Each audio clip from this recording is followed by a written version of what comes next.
Hi everyone, Comic Reviewer here. This time reviewing on the film Mars Needs Mums.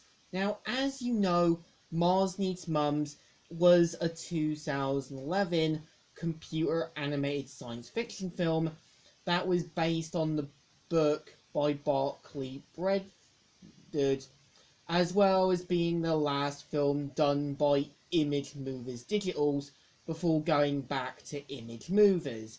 And the premise of the film is meant to be about Milo, who pretty much is just your standard little brat.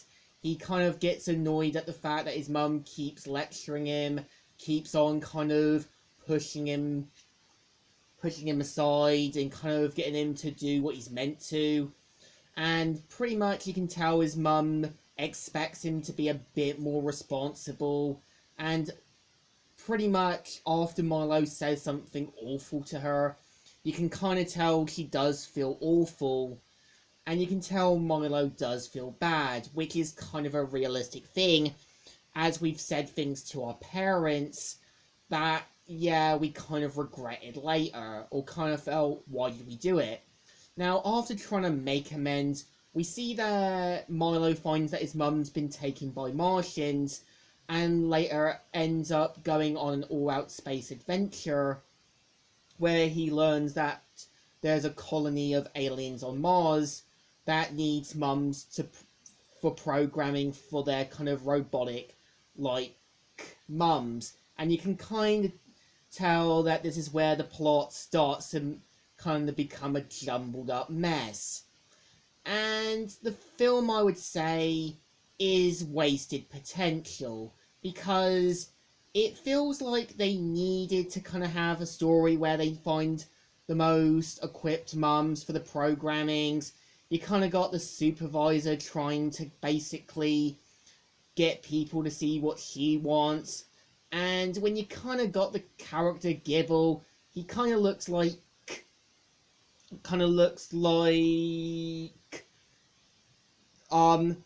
basically Jonah Hill, even though it's not. And this is where the point that the film tries to give you this moral that's definitely there, but it feels a bit one-sided.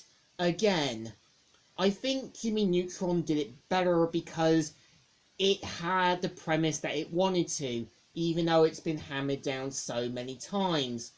And again, when the film really does go into powerful moments, they really know how to do it. Like when you got Gribble telling his story to Milo what happened to his mum, you can really tell he does feel like he could have, done something, even though it was impossible to have done.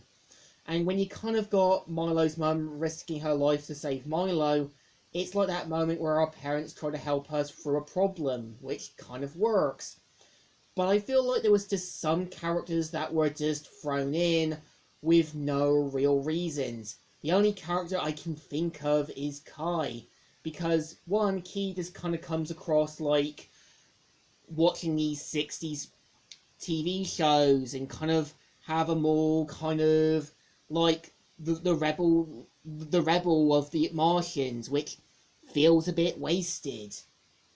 And also, I feel like if I was to do the film, I would have had it that the Martians got tired of looking after their young and basically kidnapped the mums, and kind of have it that Milo and his friends kind of go out on an adventure to get them back.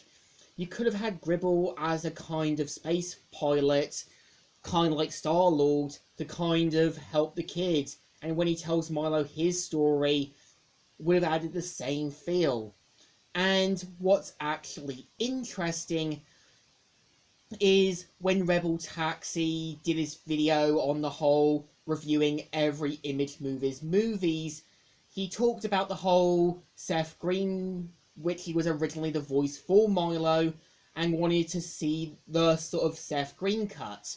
What's interesting, a YouTuber known as Justin Wilson ripped a copy from his Blu-ray thing and found an actual recording of it.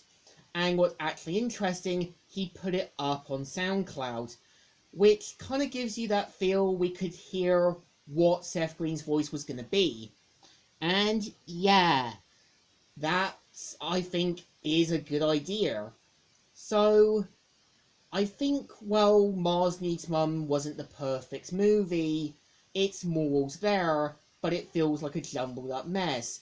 And it's kind of sad that Image Movies Digital couldn't do the Lilo Submarine remake, Calling All Robots, the Nutcracker, as well as the Roger Rabbit sequel. The company had potential, but I think this movie was the one that killed it. To me, Mars Needs Mum needed a lot of potential, so I think it deserves a thumbs down. Its story's there, it's squandered, and could have been a lot better.